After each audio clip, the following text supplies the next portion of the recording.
I grew up with the ideal that women could do whatever they wanted, as long as they had the drive to do it. But this ideal was challenged frequently. One of the first things that was ever said to me is, why do you want to study women? We don't know enough about men. Women are more than half of the population, so why wouldn't we study the women? Female athletes are underrepresented in sports science research. Out of the 6 leading sports science publications, only 6% are exclusively studying female athletes. So I asked, why is this? And I was told that women are an anomaly. So we don't necessarily study women in sport nutrition and exercise science. That has an impact on how they can participate in sport, but also, I feel, in life.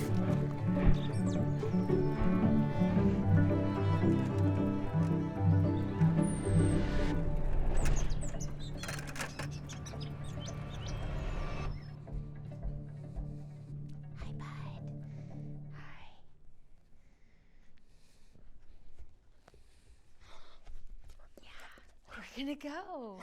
We're gonna go. Okay. From an early age, I would say being outside was a part of my life, but it wasn't until a bit later that I really got into mountain biking. Okay. You wanna go?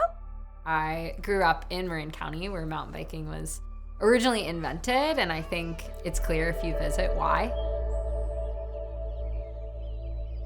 The thing I really remember about my first mountain bike race was that the gun went off and I had fun. I excelled there and then just kept having the opportunity to compete at higher and higher levels. My first year out of college, that's when I won the 2018 World Championship, which obviously changed the trajectory of my career dramatically and put me in kind of a different category to really consider myself a full-time professional athlete and set some really big goals.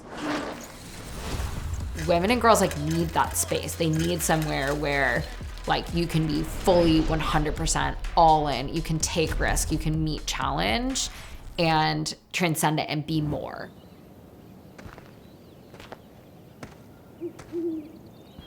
So I was a cross-country runner all through high school, but I chose to join the crew team at Purdue. In this group of 8 women, we trained hard, we raced hard, we raced with purpose. We did the same training as men, the same race schedule as the men. Basically, we were training like men. There were times when we were underperforming, we were flat in the boat, even though we had been doing the same training and recovery protocols as the men. So I began asking, what is going on? If we're doing the same thing as the men, why are we not peaking when they are? As an academic and an athlete, I started asking questions, and these questions are what drive my research.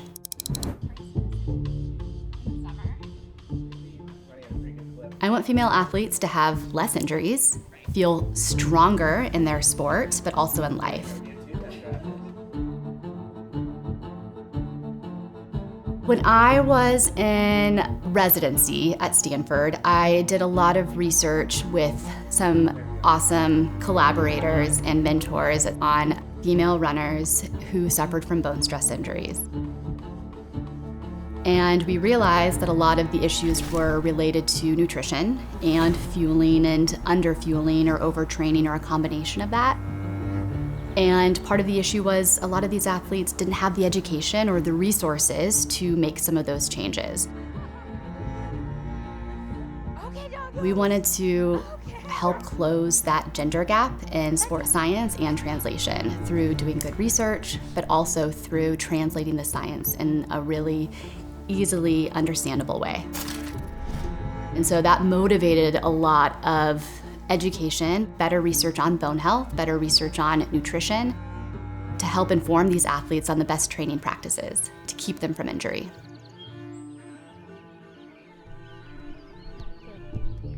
One of the things that is talked about a lot in the high performance landscape right now is this idea of these 1% that you have to grind for and harness in order to be better and better and better.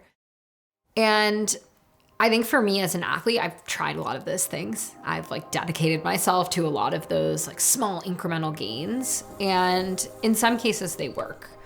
But I think you risk losing sight of the 99% and like what is really required, not just to win one race on one day, but to sustain a level of excellence, of health, of longevity over the course of your life. There are so many things that you can do once that will have no impact on your performance. But the things that you do every single day, those gains accumulate over time. Those simple habits capture so much of what can be lost in this really hard process of breaking down your body and building it back up in the hopes of getting stronger and faster.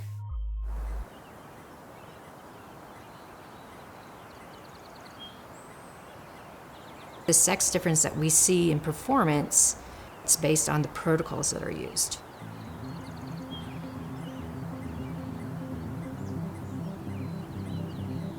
If we're embracing the language semantics and the protocols that are more based on female physiology, it's going to push women forward no matter where we are. One of the things that I've heard is women are very complicated and complex. And it's not a complication, and women aren't difficult. It's just taking a step back and saying, we have to acknowledge that there are sex differences, and we can work with that. My girls, you're my girls. Becoming a mom has been a really transformative experience for me, and having a daughter especially has motivated me to continue to stay in this field and do the work, because I think it's so important for her generation to be set up for success. 1, 2,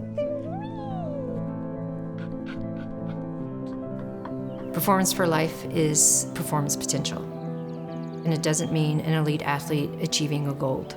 It means having the opportunity to train the way you want to train, as well as have the energy left over to live your life.